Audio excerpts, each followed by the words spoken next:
오늘 우리에게 주시는 하나님의 말씀, 요나서 1장 11절부터 12절 말씀까지 제가 봉독해 드리겠습니다.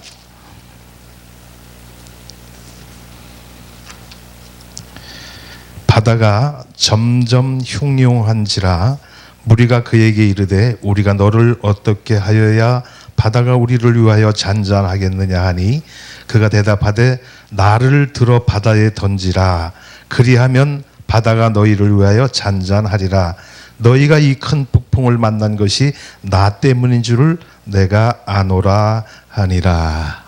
아멘. 오늘은 봉독한 말씀 가지고 책임질 줄 아는 사람, 이런 제목으로 함께 잠시 은혜를 나누고자 합니다.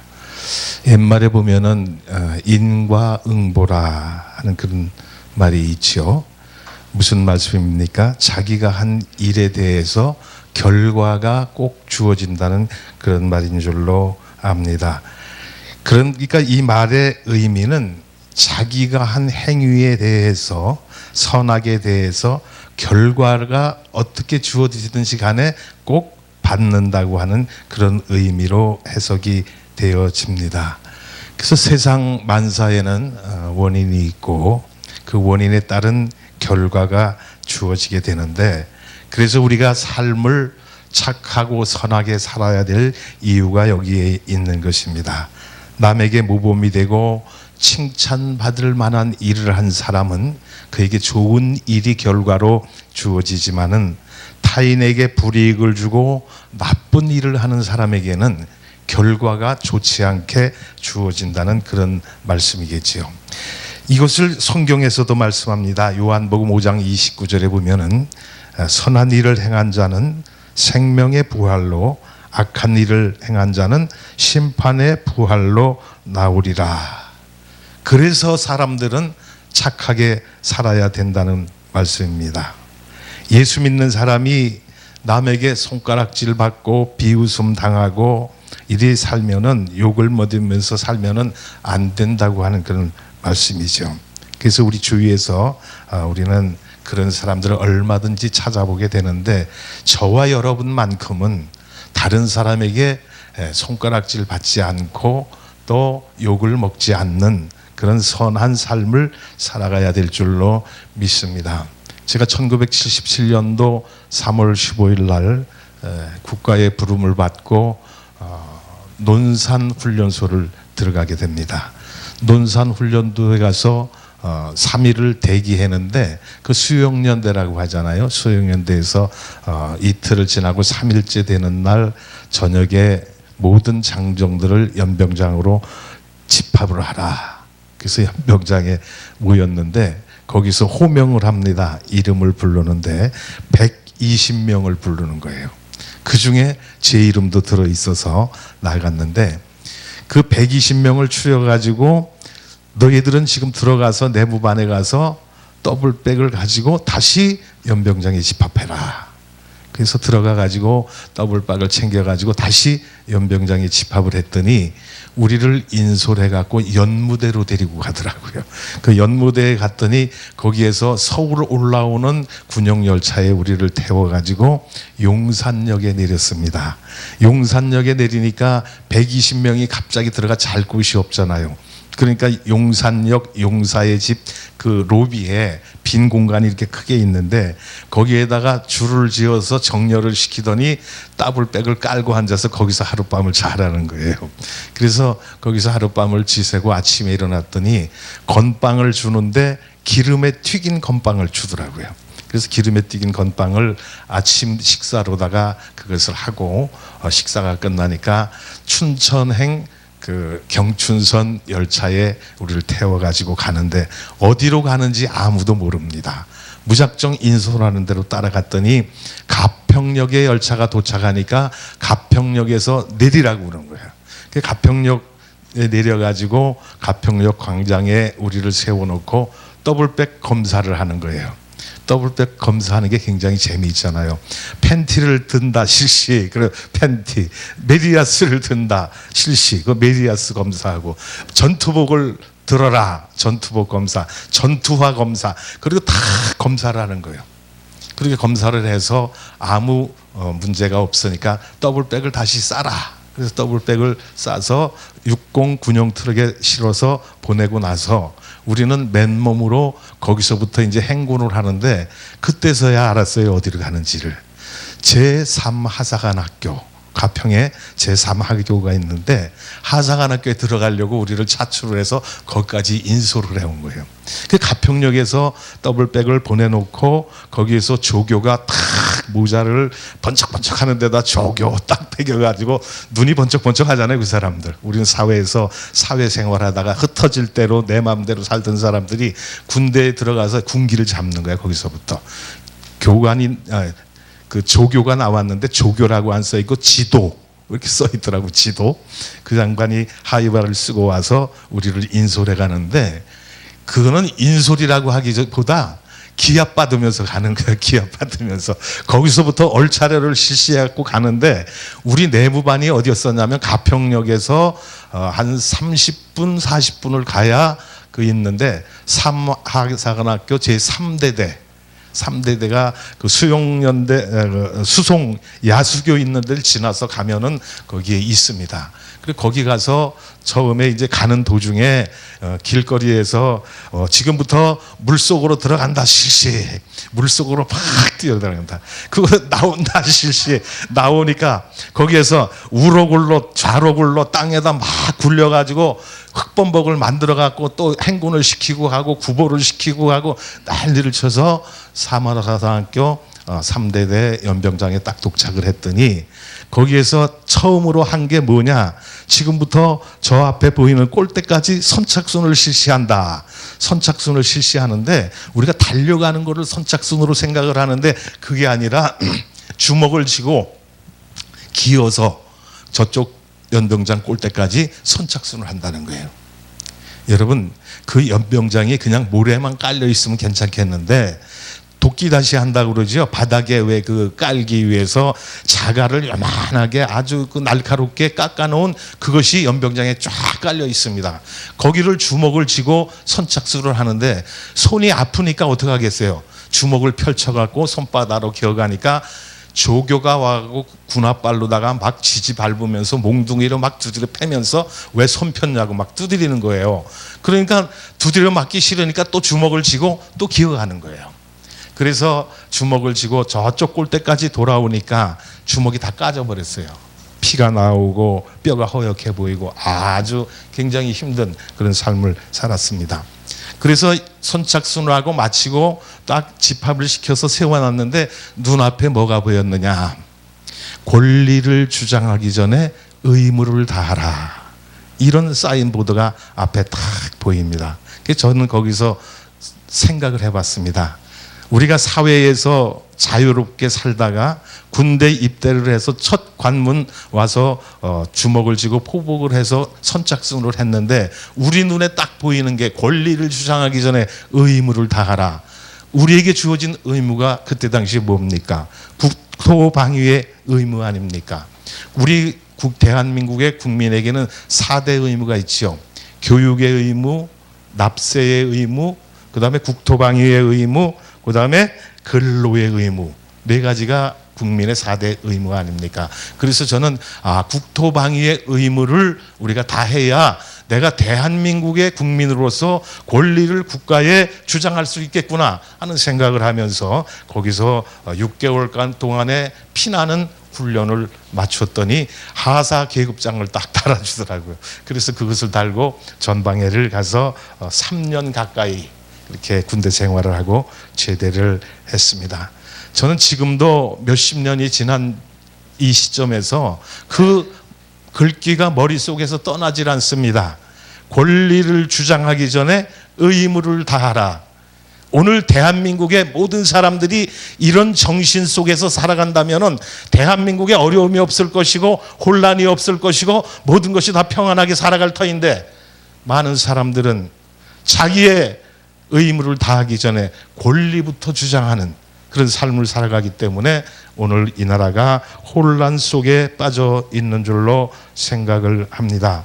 많은 사람들이 자기의 잘못, 자기의 과오를 인정하지 않고 자기의 권리만 주장하고 자기에게 돌아올 혜택만 부르짖는 이 사회가 되었기 때문에 오늘 이 사회는 혼란 속에 빠져 있다고 하는 얘기입니다.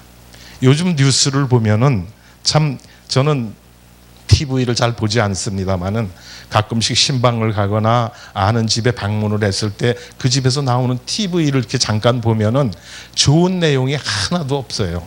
나오는 내용마다 그저 사회의 문제점만 나오고 자기의 의무는 다하지 않고 권리만 주장하는 그런 정치가들에 대한 얘기만 나오고 그런 것을 볼 때 마음이 너무나 아픕니다.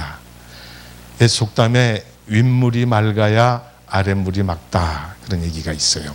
위에서 정치를 하는 사람들, 위에 있는 분들이 맑은 정치를 하고 바른 정치를 하고 대한민국의 국민들이 다 인정하는 그런 정치를 하면은 대한민국의 평화가 올 터인데 그러지를 못하니까 나라가 시끄럽다 하는 그런 얘기입니다. 저는 희한한 것을 이렇게 옛날에 한번 느꼈는데 가평에 제가 주재 기자로 있을 때에 그 가평 하면에 가면은 상수원 보호구역 아닙니까 거기가. 근데 거기에 그 개천가에다가 개를 기르는데 1000여 마리 되는 큰 많은 무리대의 개를 갖다가 기르는데 사료를 주어서 기르는 것이 아니라 가평 시내에 있는 음식점에 다 돌아다니면서 잔밥 나온 것을 모아다가 그것을 개한테 먹입니다. 그리고 개가 내놓는 배설물 같은 거 정화 처리도 되지 않고 그것이 바로 하천으로 흘러들어가서 팔당 상수원을 오염시키고 그 물을 서울에 있는 사람들이 마시고 살아가는 것을 봤을 때 이것은 잘못되었다 그런 생각을 해서 그것을 취재를 해서 신문에 보도를 하고 한강유역청에 그것을 고발을 해서 그것을 시정시킨 일이 있습니다. 근데 문제는 뭐냐 하면은 그것을 오염시킨 사람들은 아무런 죄책도 없이 아무런 책임의식도 없이 그렇게 살아가는데 그것으로 인해서 피해를 받는 사람들이 누굽니까? 한강물을 마시는 서울 사람들이 피해를 본다는 거예요. 오염시킨 사람들은 아무 관계가 없어요. 근데 그 오염시킨 물을 마시려니까 거기에 돈을 투자하고 정화를 해야 되고 여러 가지를 해야 되니까 돈이 들어가는 거예요. 그거 누가 묻습니까?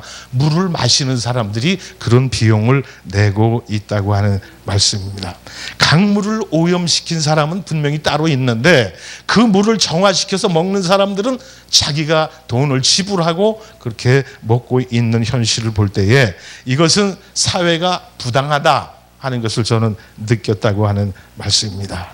우리가 사회생활을 하다 보면은 말만 앞서고 자기 행동에 책임을 지지 않는 사람들을 보게 됩니다. 그런 사람들을 가리켜서 우리가 뭐라 그럽니까? 무책임한 사람이다. 오늘 이 시대에 자기가 저지른 일에 대해서 책임을 지지 않고 무책임하게 살아가는 사람들이 많이 있다는 거예요. 그러다 보니까 사회가 혼란한 거예요. 자기가 한 일에 대해서 모든 사람들이 책임을 진다면 사회가 이렇게 혼란할 수가 없다는 얘기입니다. 그러나 자기의 행동에 책임을 지지 않기 때문에 사회는 혼란 속으로 빠져가고 사회가 사람 살맛이 없어지는 그런 인정 없는 사회가 되었다고 하는 말씀입니다.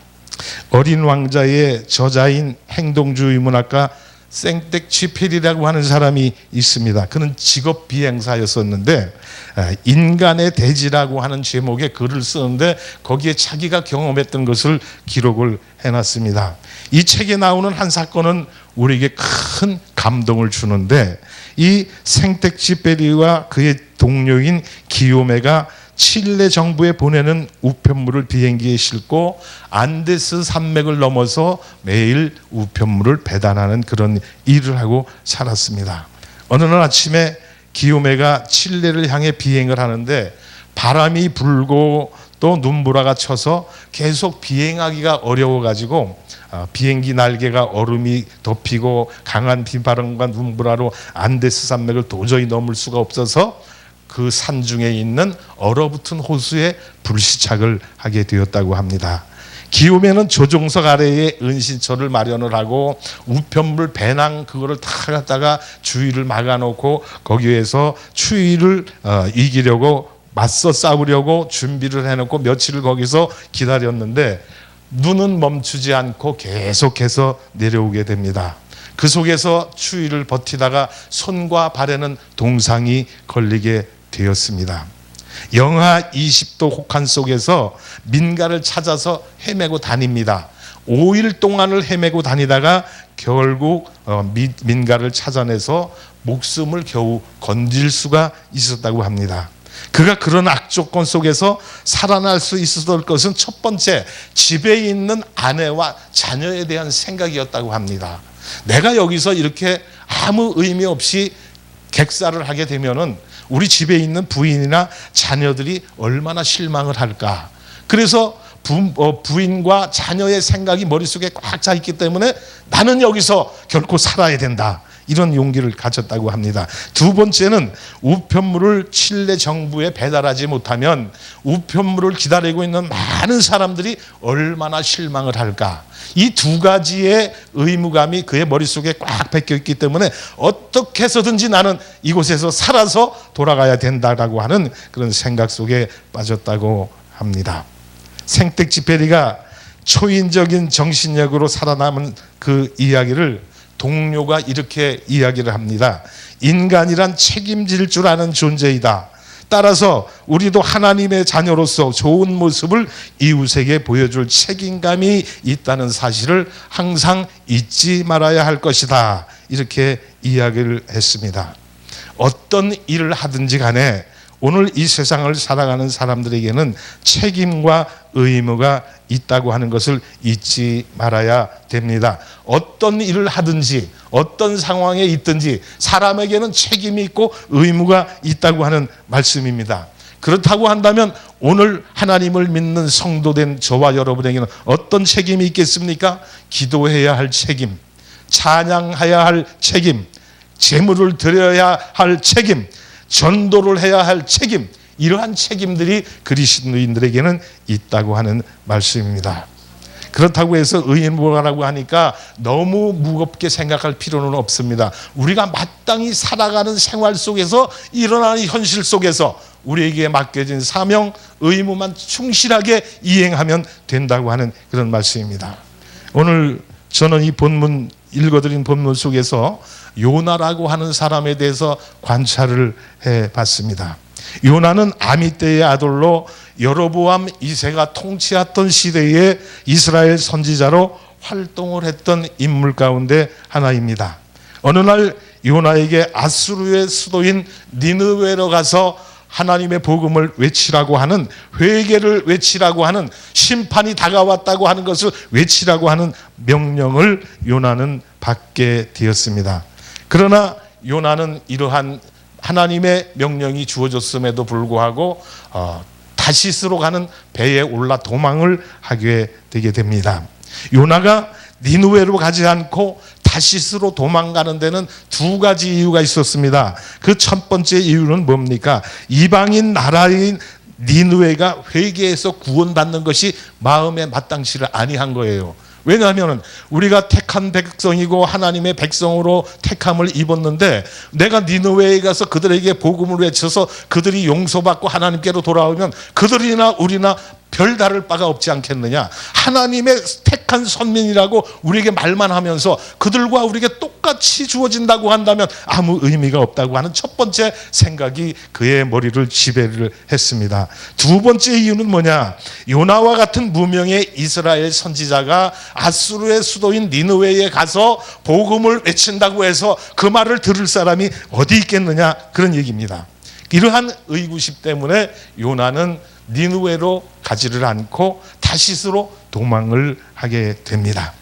우리가 하나님의 말씀을 순종치 못하고 세상으로 흘러가서 니느웨로 가지 않고 다시스로 도망가는 그런 삶을 살아가는 사람들이 저를 비롯해서 이 세상에 얼마나 많이 있겠느냐는 그런 말씀입니다. 저도 한때는 하나님의 말씀을 거역하고 하나님께서 하라고 하는 명령을 불순종해서 다른 길로 갔던 적이 있습니다마는, 이러한 잘못된 길을 가다가 우리가 해야 할 길이 무엇입니까? 내가 가는 길이 잘못됐다는 것을 빨리 깨닫고 판단을 해서 돌아오는 것이 우리에게 살 길이라고 하는 것을 우리는 생각을 하게 됩니다.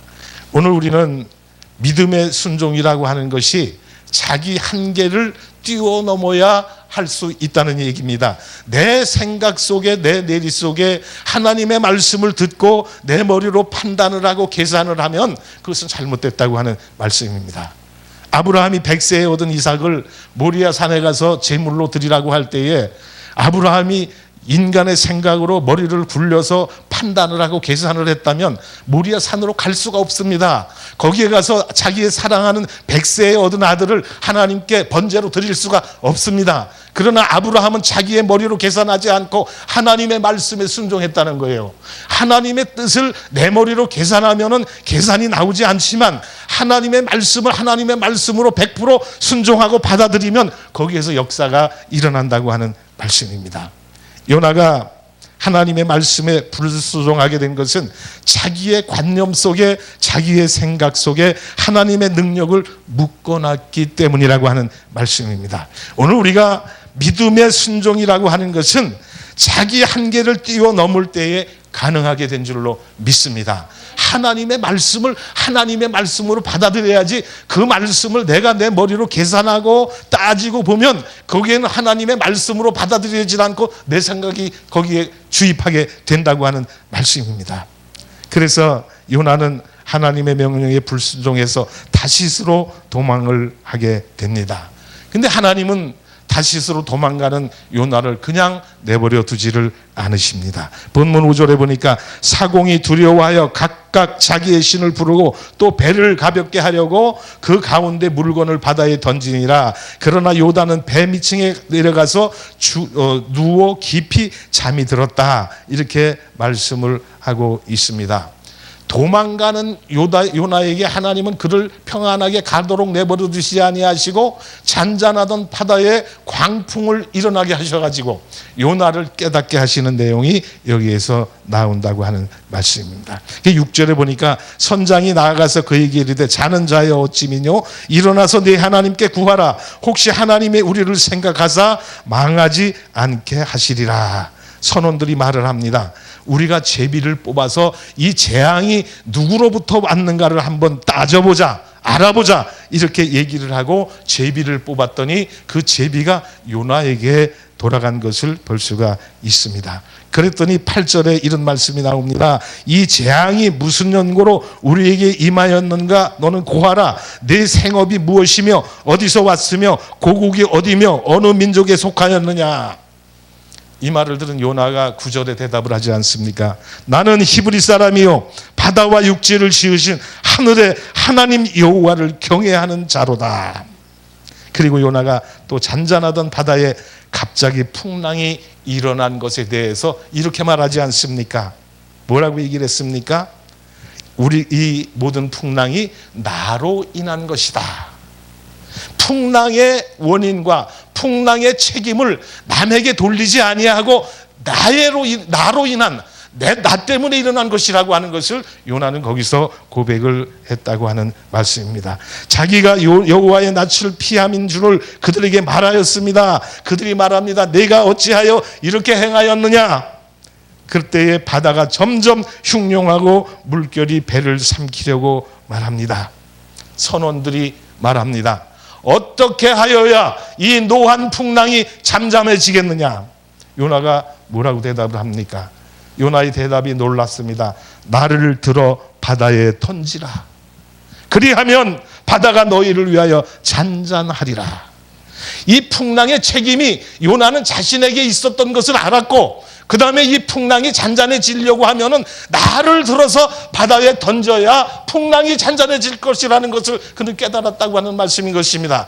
오늘날 이 세상을 살아가는 많은 사람들이 세상이 살기가 어렵고 노한 풍랑과 같은 그런 물결이 우리를 엄습해 올 때에 그 책임을 다른 사람에게 돌립니다. 아무개 때문에 이런 어려움이 왔습니다. 아무개 집사 때문에, 아무개 장로 때문에 교회에 이런 어려움이 왔습니다. 암흑의 정치인 때문에 대한민국에 이런 어려움이 왔습니다. 책임을 전가하고 있다는 말씀입니다. 그러나 요나는 이 풍랑의 책임을 다른 사람에게 돌리는 것이 아니라 이 풍랑이 나로 인한 것이다. 이 풍랑을 잠재우기 위해서는 나를 들어서 바다에 던지는 길밖에 없다는 사실을 그는 깨닫고 그렇게 선원들에게 말하는 것을 볼 수가 있습니다. 여러분, 오늘 우리가 사는 이 세상이 왜 이렇게 살기가 힘듭니까? 가정이 깨지고 있고 사회 질서가 무너지고 있고 교회가 빛을 잃어가고 있고 성도가 세속에 물들어가고 있고 나라는 국가는 몰락의 위기로 치닫고 있습니다. 이 이유가 어디 있다고 생각합니까? 이유는 단 하나, 책임을 지는 사람들이 없기 때문이라는 것이요.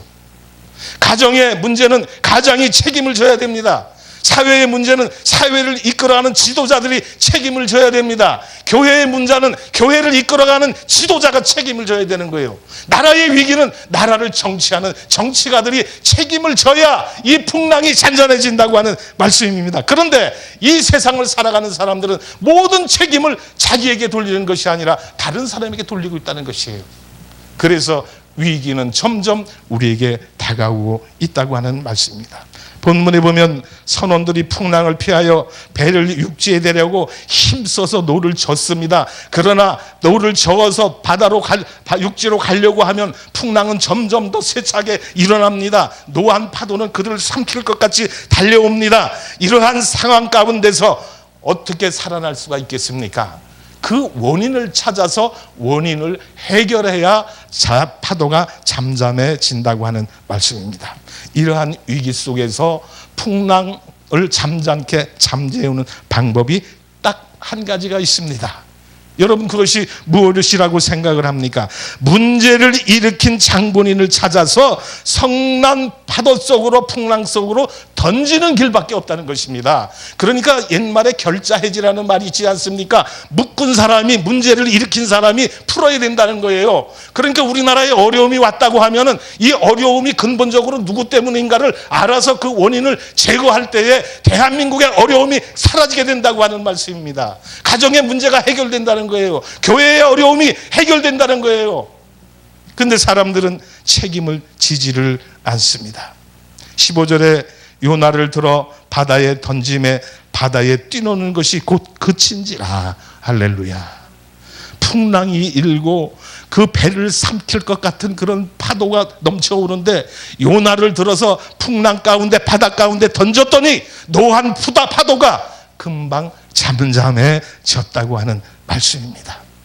우리나라가 어려움에 빠져 있고 이런 혼란 속에 빠져 있다고 한다면 그 근본 원인이 어디인가를 찾아서 그 근본 원인을 해결해야 되는 것입니다. 그것을 해결해야 이 나라의 문제가 잠잠해지는 거예요. 노한 파도가 잠잠해진다고 하는 말씀인 것입니다. 그 방법이 무엇입니까? 문제를 일으킨 사람을 찾아서 제거시켜야 된다는 것이에요. 여러분, 우리나라 정치가 왜 이렇게 망가졌습니까? 경제가 왜 이렇게 망가졌습니까? 경제를 거덜낸 장본인이 누군가를 찾아내서 그 양반을 그 자리에서 끌어내리고 정치, 경제에 밝은 사람을 그 자리에 앉혀야 경제가 안정된다는 것입니다. 경제라는 것을 알지 못하는 사람을 그 자리에 앉혀놓고 이 나라를 이끌어간다고 하면은 경제는 점점 어둠 속으로 빠져들 수밖에 없다고 하는 말씀입니다. 안보가 왜 이렇게 위기를 맞았습니까? 안보를 망친 장본인이 누군가를 찾아서 그 원인을 제거시켜야 안보의 위기가 사라진다고 하는 말씀입니다. 외교가 왜 망가져가고 있습니까? 외교에 실패한 사람이 누군가를 찾아내서 그 자리에서 내려오게 하고 외교의 전문가, 외교를 전공으로 공부한 사람, 그런 사람을 갖다가 그 자리에 앉혀놔야 외교가 단단하게 나갈 수 있다고 하는 것입니다. 그 사람들이 공부하고 그 사람들이 전공해온 것에 전혀 무관한 사람을 갖다가 그 자리에 앉혀놓으니까 망가져가는 거예요. 그래서 그 원인을 우리가 찾아서 원인을 해결해야만이 그 문제가 해결된다고 하는 말씀입니다. 오늘 우리 대한민국이 위기에 처해 있습니다. 이 나라의 위기를 책임지는 사람이 있어야 이 나라가 살 줄로 믿습니다. 그래야 대한민국에 희망이 있습니다. 나라에 살 길이 주어집니다. 그런데 이 나라의 어려운 문제가 닥쳐오면 닥쳐올수록 책임을 다른 사람에게 돌리는 사람밖에 없다는 얘기예요. 그러니까 나라는 점점 풍랑 속으로 빠질 수밖에 없다고 하는 말씀입니다. 정치를 망가뜨리고 경제를 망가뜨리고 안보를 위기 속으로 몰아넣은 이런 사람들을 우리가 찾아내서 그 원인을 제거시키고 바른 정치를 해야 이 나라가 든든히 서갈 수가 있게 된다고 하는 말씀입니다. 이순신 장군의 명언 가운데 보면은 생즉사 사즉생이라고 하는 그런 말이 있지 않습니까? 요나가 자기가 살고자 거짓말을 했다면 이 배에 탔던 모든 사람들은 물속에 빠져 죽었을 것입니다. 그러나 나를 들어 바다에 던지라, 그리하면 바다가 너희를 위하여 잠잠하리라. 요나는 그 풍랑의 원인을, 파도에 배가 침몰할 위기에 빠진 그 원인을 자기 자신에게 있는 것을 깨달았다는 것입니다. 그렇기 때문에 그 문제 속에서 해결을 받을 수가 있었던 거예요. 그 원인을 찾지 못하고 계속해서 남에게 책임을 전가시키고, 이 문제는 나 때문에 인함이 아니라 어느 선장이 배를 잘못 몰아서 이런 꼴이 됐다고 얘기를 했다면, 책임을 전가시켰다고 한다면 그 풍랑 속에 그 배는 침몰하고 말았을 거라고 하는 말씀입니다.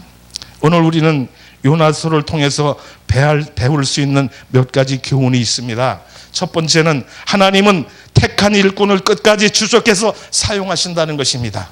하나님이 요나를 택해서 니느웨로 가서 심판을 외치라고 했는데 니느웨로 가지 않고 다시스로 도망가는 요나를 하나님은 그냥 버려두시지 아니하시고 풍랑을 통해서 깨닫게 하시고 하나님의 말씀을 순종하게끔 그를 이끌어 주시는 것을 볼 때에, 오늘 우리가 하나님이 나에게 주신 명령, 나에게 맡겨준 사명을 감당하지 않고 도망길에 오른다면 하나님은 우리를 끝까지 추적해서 다시 불러온다는 말씀인 것입니다. 제가 목회를 하다가 너무 어렵다고 세상으로 흘러갔는데 하나님은 버려두지 않더라고요. 어떤 어려움 속에 빠지게 해서라도 저를 불러오다라는 거예요. 사업을 실패하고 교통사고가 나서 죽음 가운데 이르게 하고 여러 가지 어려움을 통해서 그때서 깨닫고 하나님 앞으로 다시 돌아왔다는 거예요. 그 원인을 알았고 내가 하나님의 말씀에 불순종을 하다 보니까 이런 어려움이 나에게 왔다는 것을 깨닫고 하나님 앞에 와서 회개하고 이제 하나님의 말씀만을 위해서 살아가겠노라고 하나님 앞에 메어 달리니까 하나님이 살 길을 열어주시더라는 거예요. 니느웨로 가지 않고 다시스로 도망가던 요나에게 하나님은 어려움을 주셔서 요나를 깨닫게 하시고 다시 불러서 사용하시는 것을 볼 수가 있습니다. 그 다음에 두 번째로 얻을 수 있는 교훈이 뭡니까? 하나님은 이스라엘뿐만이 아니라 스불론과 어디든지 계시는 무소부재의 하나님이시라는 거예요. 하나님이 이스라엘 나라만 계시는 게 아니에요. 전 세계 어느 곳이든지 하나님의 지배가, 통치가 함께 하신다는 걸 여기서 깨닫게 하신다는 말씀입니다. 세 번째는 하나님은 요나를 쓰시기 위해서 폭풍과 물고기도 동원해서 사용하시는 전지전능의 하나님이라는 것을 우리에게 보여주고 있다고 하는 말씀입니다. 그리고 네 번째는 불순종한 죄인들을 사용하시기 위해서 경고하시고, 잘못된 길을 가던 사람이 회개하고 하나님께로 돌아오면은 하나님은 어떤 잘못을 저질렀다 하도 용서하시는 자비의 하나님이시라는 것을 우리에게 깨닫게 해주고 있습니다. 그 다음에 하나님께서 함께 하시는 선교는 아무리 어려운 이방 선교라 할지라도 하나님이 어느 곳에 가든지 우리와 함께 하신다는 거예요. 선교사와 함께 하신다는 거예요. 그래서 하나님이 주신 사명을 감당할 수 있게끔 뒤에서 조력자로 남아 계신다는 것을 우리에게 교훈을 해주고 있습니다. 마지막으로 가장 중요한 것은 뭐냐? 요나 시대나 지금 현재 시대나 책임질 줄 아는 사람이 절대적으로 필요하다는 것을 우리에게 가르쳐주고 있습니다. 요나가 풍랑의 원인을 자기의 책임으로 깨달았습니다. 그리고 자기를 들어서 바다 풍랑 가운데 던지면 이 모든 문제가 해결될 것이라고 하는 것을 고백을 했습니다. 오늘 우리가 살아가는 이 시대, 대한민국에 어려움이 왔습니다. 대한민국 호가 지금 풍랑 속에 빠져들어가고 있습니다. 침몰 위기 속에 있습니다. 이 위기 속에서 살아날 수 있는 길이 무엇입니까? 정치가나 종교가나 모든 사회운동가나 모든 국민들이 이 원인이, 이 책임이 나에게 있다고 하는 것을 깨달아야 되는 거예요. 그리고 책임을 져야 되는 거예요. 근데 그런데 왜 정치가는 책임을 지지 않습니까? 교회에 어려움이 오면은 그 교회의 어려움을 왜 목사는 책임지지 않습니까? 가정에 문제가 왔을 때 가정이 그 문제를 책임지지 않고 다른 가족들에게 왜 책임을 전가하고 있습니까? 이건 해결 방법이 되지 않는다는 거예요. 어떤 문제가 오든지 간에 우리는 그 원인이 책임이 나에게 있다는 것을 깨달아야 된다고 하는 말씀인 것입니다. 그리할 때에 우리 앞에 주어진 모든 문제가 해결될 줄로 믿는 것입니다. 사무엘상 7장 5절과 9절에 보면은 이스라엘 민족이 우상 숭배로 하나님을 배반할 때에 블레셋의 침략으로다가 BC 586년에 멸망을 당하게 됩니다. 이때에 사무엘 선지자는 이스라엘 미스바로 소집해서 금식하며 하나님께 부르짖어 기도했습니다. 그 결과가 어떻게 나타났습니까? 하나님의 초능력적인 능력이 그들과 함께 있어서 블레셋을 물리치고 큰 승리를 거둘 수가 있었습니다. 이것이 무엇입니까? 철저한 회개와 온전한 믿음의 헌신이 하나님의 구원의 역사를 이루었다고 하는 말씀입니다. 결국 그들이 블레셋에 의해서 586년에 망했지만은 그 전에 어려움이 닥쳐왔을 때 사무엘을 통해서 미스바의 모든 국민들이 모여서 하나님께 죄를 회개하고 하나님 앞에 용서를 구할 때에 하나님은 잠시 그들의 심판을 유보하셨던 것을 우리가 볼 수가 있습니다. 가정이나 사회나 국가나 모두 할 것 없이 어려움에 처해 있을 때에 그 어려움이 왜 왔는가를 깨닫고 그것을 원인을 제거해야 되는데 오늘 이 나라에 왜 어려움이 왔다고 생각을 하십니까? 저는 오늘 이 나라가 이러한 위기 속에 빠진 것이 바로 우상숭배가 아닌가 이런 결론을 내렸습니다. 오늘 이 나라가 우상숭배를 하고 우상숭배 속으로 빠져들고 있습니다. 우상, 지금 우리에게 나타난 우상이 무엇이라고 생각합니까? 여러분, 공산주의입니다. 공산주의는 무신론자들로서 하나님의 존재를 부인하는 그런 집단입니다. 그래서 이 김일성 3대 세습을 우리가 원인을 보면은 탈북자 고영환 씨가 나와서 얘기하는 것을 봤는데 북한에는 10대 원칙이라고 하는 것을 정해놨다고 합니다. 그 10대 원칙에 그 위배되는 것이 있어서 무조건 끌어다가 숙청을 하거나 그 아우지 탄광이나 이런 데로 갖다 보낸다고 그런 얘기를 했습니다. 어떤 초등학생이 교과서에 김일성 사진이 있는데 그 김일성 사진에다 수염을 그렸다고 합니다. 그랬더니 이것이 발각이 돼갖고 온 가족을 다 끌어다가 처형시켰다는 그런 얘기를 했습니다. 그리고 김일성을 신격화하는데 김일성은 압록강 두만강 위를 걸어서 다녔다고 합니다. 일제강점기에 일본과 전쟁을 하는데 탄약이 다 떨어지니까 김일성이가 소나무에 가서 솔방울을 따갖고 적군을 향해서 던지니까 그것이 수류탄으로 변해가지고 적군을 모두 죽였다고 합니다. 우상숭배를 그렇게 만들고 있다고 하는 말씀입니다. 김정일은 어떻습니까? 41년 2월 16일 날이 김정일의 출생날인데 그가 태어날 때에 하늘에 번개가 치고 우레가 있었는데 번개가 떨어진 곳에 땅이 갈라지면서 소백수 강이 생겼다고 가르치고 있습니다. 한겨울에 우레가 치고 천둥이 치고 번개가 치고 맞지 않는 얘기를 합니다. 그런데 이북의 백성들이 이 북한 동포들이 그 말에 어떻게 빠져나와 합니까? 어려서부터 세뇌교육을 받았기 때문에 그들이 하는 얘기를 다 믿는데 받아들인다고 하는 그런 말씀이에요. 김정은이는 어떻게 세습합니까? 3살부터 총을 쐈는데 100발을 쏘면 100발을 다 맞췄대요. 7살 때에 승용차를 운전을 했대요. 이렇게 해서 김일성 3대를 갖다가 신격화시키고 우상화시키는 것을 볼 수가 있습니다. 지금 이북의 김씨 3부자는 하나님의 자리에 앉아 있는 거예요. 하나님의 존재를 무시하고 자기가 하나님의 자리에 앉아서 이북의 북한 동포들을 좋은 길로 이끌어가는 것이 아니라 억압과 어려움 속으로 이끌고 가는 그런 모습들을 보고 있습니다. 이게 우상숭배가 아니고 무엇이겠습니까? 그런데 더 한심한 것은 오늘 대한민국의 기독교인들이나 목사님들 가운데 공산주의를 추종하는 사람들이 있다는 것, 이것이 마음을 아프게 합니다. WCC에 가입하거나 주사파를 신봉하는 자들은 하나님을 부정하는 것과 똑같은 것입니다. 다를 바가 없습니다. WCC가 뭡니까? 다원주의 아닙니까? 종교 다원주의. 그래서 예수 외에도 구원이 있다고 외치는 것이 WCC입니다. 그런데 대한민국의 목사들이 그것을 따라가고 있습니다. 하나님을 존재를 부인하는 것과 다를 바가 없다는 얘기입니다. 그래놓고 성도들 앞에서 복음을 증거한다고요? 아니지 않습니까? 오늘 우리는 정신 차려야 될 줄로 믿습니다. 주사파를 신봉하는 그런 목회자들, 주사파를 신봉하는 대한민국의 국민들 정신 차려야 돼, 깨달아야 돼요. 하나님이 계시다고 한다면 하나님의 존재를 무시하고 자기들이 하나님의 자리에 앉아있는 그 사람들을 어떻게 추앙하고 그들을 신뢰하고 따라갈 수가 있겠느냐는 말씀입니다. 이게 우상숭배가 아니고 무엇이겠습니까? 하나님의 심판이 두렵지 않습니까? 회개해야 될 줄로 믿습니다. 가슴을 치며 눈물을 흘리며 통에 자복하는 회개가 있어야 될 줄로 믿습니다. 그래야 할 때에 가정의 평화가 찾아옵니다. 교회가 회복되는 역사가 일어날 줄로 믿습니다. 나라가 평안해지는 축복이 주어질 줄로 믿습니다. 오늘 말씀을 생각하면서 요나와 같이 모든 기독교인과 온 국민이 나를 들어 바다에 던지라. 대한민국에 이 어려움이 온 것이 어느 정치가의 책임이 아니요, 어떤 사람의, 어떤 당의 책임이 아니라 나로 인한 것이다. 나를 들어서 바다 가운데 던지라.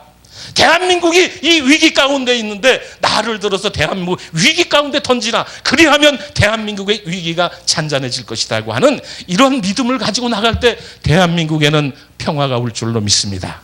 어려움이 물러갈 줄로 믿습니다. 성난 파도와 같이 배를 삼키려고 하는 그런 모든 문제들이 다 풀릴 줄로 믿습니다. 오늘 광화문에서 정권 교체를 위한 집회가 일어나고 있지 않습니까?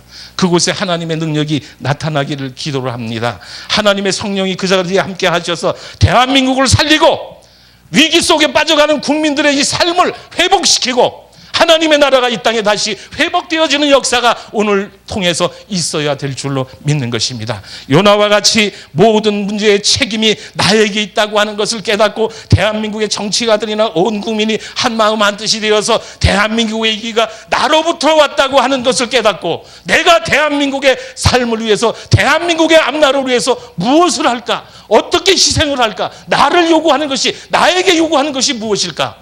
이것을 깨닫고 자기에게 주어진 책임과 의무를 다하면 대한민국은 위기 가운데서 건져질 줄로 믿습니다. 이 나라에 살 길이 주어질 줄로 믿습니다. 요나와 같이 무슨 일에 대해서 책임을 질 줄 아는 그런 사람이 오늘 이 시대에 필요한 줄로 믿습니다. 저와 여러분 우리 모두가 책임지는 사람이 됩시다. 나라의 경제를 책임지고 안보를 책임지고 외교를 책임지고 모든 문제를 책임지는 일에 앞장서 나가서 대한민국을 살리는 하나님의 귀한 백성이 되기를 예수님의 이름으로 축복합니다.